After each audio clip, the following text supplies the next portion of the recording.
We are back, and we are up one game in this series between Bomber and Liquid Taeja. Bomber is currently in the lead, 1-0. Taeja totally capable of taking a game off, and we're now going to be switching over to Newkirk City, where he is going to aim to try to do exactly that.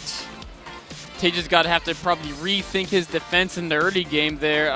The Banshees, we saw they did so much damage. The first drop he yelled great, but even with the turrets and the scans, he didn't actually kill any Banshees that entire game. Every single Banshee, he would scam, but Bomber's so fast on the micro, always able to save them. Marines just have a hard time keeping up with Banshees. Yeah, in fact, the little dance of the Banshee, the Marines inside the back base was so critical because Taeja knew he was going to have a limited amount of scans. And of course, when there's one cloaked Banshee, sometimes, most of the time, there's going to be two. So, yeah. We were about to begin the game, but we did have a observer disconnect, which makes it a little hard for you guys to see the game. So we're just going to have a very quick remake, and we will be going right back in. So apologies for that. Not sure what happened, but we'll go right back into it. So Newkirk City, as we mentioned, is going to be the map, and these are best of fives. Now tomorrow, when we conclude, we go into the round of 8. We'll probably talk a little bit about it at the conclusion of the day, but go into the round of 8. Then, of course, the championship matches begin, and the final will be a best of 7. But we were kind of looking over the brackets before. At least 3 Terrans as of right now. Possibility 4, maybe even 5. Maybe even 6. Maybe even 6, yes. There's already 3. There's already 3 Protoss, or potential of 3 Protoss. So will we have a robust alignment of races in the top 8? I don't know. It's going to depend on the final 2 ZVT games, I think. It is that, and also, of course, the MC versus MVP game, which is going on right now on the blue stream, or red stream, excuse me. Yeah. Going on right now on the red stream is MC versus MVP game, and that is tied up 1-1 right now. A very exciting series. MC with the Oracle in game 1. Yeah, and not the Oracle in Game 2, obviously. MVP wasn't going to let that happen. Let's introduce our players in the southwest position as the Red Terran. It is Bomber. And I want to take this moment to also appreciate the new music that we've got, and it's part of the Swarm. It's kind of nice. First time I'm like, what is this? Something's on in the back. Oh, wait, we've got new music. In the southeast position as the Blue Terran. He's down 1 game, but this is a best of 5. Looking to bring it back. It's Liquid Taeja. Newkirk City is going to be an interesting map because there's 2 really notable things about this map. But one is that it's pretty easy to split the map in half by ground. Right. Like there's those 2 watchtowers. There's only 2 ways to get through. And in fact, siege tanks, a line of siege tanks makes it like 1 way to get through. So it's pretty easy to cut in half. But there's that air distance is so much shorter, and especially if we're looking at those 2 bases that are kind of more towards the middle on the south end of the map, medevacs can be really hard to deal with. Of course, when they have a lot of bases, a lot of money, they can line their bases with turrets and sensor towers, but in the early and mid stages of the game, that drop avenue is going to be something where you're going to see a lot of action. Yeah, absolutely agree, especially in a TVT. It makes sense, in fact, in any TVX. You're oftentimes on Newkirk going to see that space used. A lot of dead space back there to escape into as well, which makes those Terran drops even that much more painful. Now, Bomber is opting to go with that early gas yet again, although it seems like it was off. He offset it by an additional SCV. So where we saw the racks almost immediately into the refinery, a small modification is that he got a couple more or at least a SCV out before he dropped that refinery down. Still about the same timing. Point being, Bomber is going with that early gas. He is, of course, but slightly later, like you mentioned, maybe he'll opt to do something like a reactor or a Reaper than an expansion. Although as it's piling up and queuing up that second Marine, it looks like he's going to go for that factory yet again. So similar to last game, Taeja, again, gasless expansion on the low ground. Bomber has scouted it with that SCV, and he's going to get out of there as well. So he knows exactly what Taeja's doing. Right. Is he going to say, you know what, last game, that worked out pretty well, and just go for the same build? Yeah, and actually Taeja, if I'm not mistaken, didn't scout the gas. No, did he? I don't know. I'm not going to try to remember. But this time, he most certainly knows that it is there. So if that was an issue in Game 1, he's got at least a better idea, more information. Now, the racks moving over here, and with the gas, Could we potentially see a quicker Banshee from this? Or no, maybe he is just going to go into drops again, or medevac again. Yeah, it's an interesting barracks position. I think he's probably wants to put a starport near there and then build an add-on on that barracks that'll later put on a starport. The question is, what add-on will it be? I mean, most likely eventually a tech lab, but there's a lot of ground before it. He could reactor out Marines, reactor out Hellions. Who knows what he's going to do up till that point. Taeja, though, has learned his lesson. Last game, remember, he built a second and third barracks before any extra gases. This game, immediately getting both of his gases right after command center. So his factory, he's basically one building behind in tech, right? His factory is at the same time as Bomber's starport. And that's going to mean he can have a Widowmine out in time to deal with a drop, in time to deal with Banshees. He can have a Viking out probably by the time Cloak can come into play.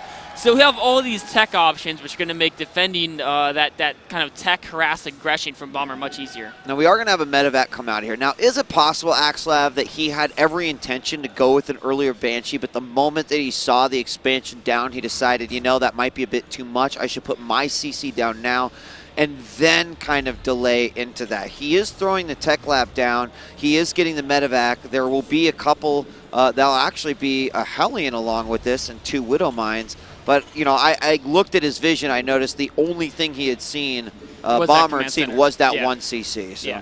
Yeah. He's also, I mean, that could be why he decided he got his second gas much later this game, which of course means he couldn't get the Cloak Banshee. And in fact, actually, he's just going straight into stem. So maybe continual Widowmine drops. There's a scan by Taeja, seeing what Bomber has. Is he going to be ready to deal with this drop? It's a very light drop. But again, you know, Bomber has that expansion. He doesn't have to kill Taeja, just trying to do any damage he can here. And he's going to burst in. He drops the Widowmine, immediately puts it down right next to the Engineering Bay and takes out the SCV. Engineering Bay is now no longer under construction. Now we've got the one Hellion out. There's a single Marine. And he's just going to pick it up and play this game over and over. Meanwhile, there's the scan to force out a single Widowmine, and that's a little rough. It is. That's the awesome thing about putting Widowmines in your, in your opposing Terran's base. It's unless they have a Raven out or missile turret right where the Widowmine is, which is extremely unlikely, they have to burn a scan to kill a Widowmine. And it's not like scanning to kill a Banshee. These Widowmines are the price of a Roach, right? It's definitely in the Widowmine player's interest to force those scans, but the other player has no choice. If they don't do it, they're just going to keep losing units, right? And he's going to do it again one more time on the ramp. Oh, Marines! Bam! 1 goes down, 3 almost about to die. And Bomber is just going to continue to live up to his name. He flies directly into the main mineral line. He's got to get in a position where he's okay to get the burrow on, because without the upgrade, it takes much longer to get them down. But as they move over, looks like that one's still recharging. There's a missile turret here, but how many SCVs will he get? Looks like just the one, or he could target on the Marines. He goes, so all 3 Marines go down. Right there, what you saw was actually him manually targeting the Marines. By default, he'll usually go for the closest target, but a world-class player like Bomber, you can give it a target right before it goes off, and he'll actually change his target there. Great trades by Bomber. Yeah, fantastic. And he's continued to just keep Taeja in a defensive mode. But now Taeja's like, okay, I've cleared out this threat in my base. I'm ready to move out. Right now, Bomber does have clear vision of this tower. As we take a look at his vision, he is momentarily, well, it looks like that army is not going to move out, just taking a more forward spot. In fact, Taeja doing a thing that I absolutely love. I see too many players, I feel like, just give up vision that they should. Taeja sends out single Marine, let me take control of this tower, so you have no idea this is coming. Yeah, definitely. You want to get the vision. You might not want to send a whole army out because you don't know what's out there, but a single Marine is it's like people scan to get a small section of vision. Getting a watchtower is worth far more than that. And a Marine is cheaper than a scan, so it's always a good idea to keep fighting for those watchtowers. I'd expect to see Bomber send one of his own Marines out to retake that probably in a second. But look at this double drop coming in from Bomber using that back passageway. But Taeja's got great defense. He's got a Viking in position, a Widowmine in position, a squad of Marines there. If Bomber doesn't scan ahead and realize what he's walking into, this could be disastrous. This could be so disastrous, axslav. These guys are going right in now. They might miss the Widowmine. It really is going to depend on what route they take. They get a peek of the Viking, and they instantly realize we might be heading directly into a trap. So they begin to shift themselves around. And Bomber still, although he's been mad aggro in this game, with those Widow Mines is playing very cautiously, a sign of respect towards Taeja. Taeja's no opponent to take it lightly, and yeah, he's one of those guys where early on you get the Widow Mines in, but this point in the game, if he has a lot of units and they're not out on the map, they're going to be in a great defensive posture. Taeja also has added in that third command center, so he's going to be looking to take a small economic advantage over Bomber, whereas Bomber, I think, has the greater tank count, or actually, yeah, only by 1. Oh, a massive drop by Bomber. This time 4 medevacs saying, you know what, 2? I don't think 2 is enough. Let's go with 4. He took the Viking out of position. The medevacs are going to pass by, but there is another Viking getting into position. And once again, Bomber is so cautious. Yes, so cautious and so patient. I mean, if he were to lose that medevac squad, that would be pretty much an instant game over if they got nothing done and all died for nothing. Taeja now adds that sensor tower. That's such an important factor into making a defense happen. And now basically Bomber's not going to do a really big doom drop unless there's a lot of other things going on that can distract Taeja. Oh, he's going to run into that Viking. Of course, one Viking not going to do enough to take out the medevac, but he does force the Ignite Afterburners, at least on those units. And oh my gosh, he's going to pick it all up. You know what he might do? He might fake an attack at the front, and then he could do something weird where he drops it in the back of the natural. Of course, Taeja, no, he's going straight into the main. Oh my gosh, and he is going to be right next to that. Oh, the Marines take a huge hit, but those medevacs have a ton of energy. They just still are going to do a massive amount of damage as Bomber is most certainly set up here inside the base of Liquid Taeja. Taeja's counter-dropping himself with 2 medevacs, but Bomber has more than enough brains. Holds it out without problem, kills both medevacs. Oh, and GG. It was the right idea by Taeja. Bomber looking for that opening to get in. He found it, his whole army there. Taeja, I feel like he felt that was the moment. I've got to react here. Yeah.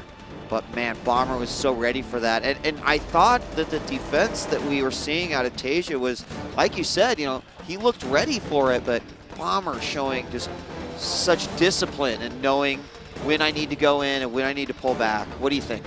I mean, it was all about patience with the drops. We saw Bomber was thinking about doing those double medevac drops and the 4 medevac drops, and then he pulled back when he realized he didn't think it could work. And then eventually found a spot and he struck for it.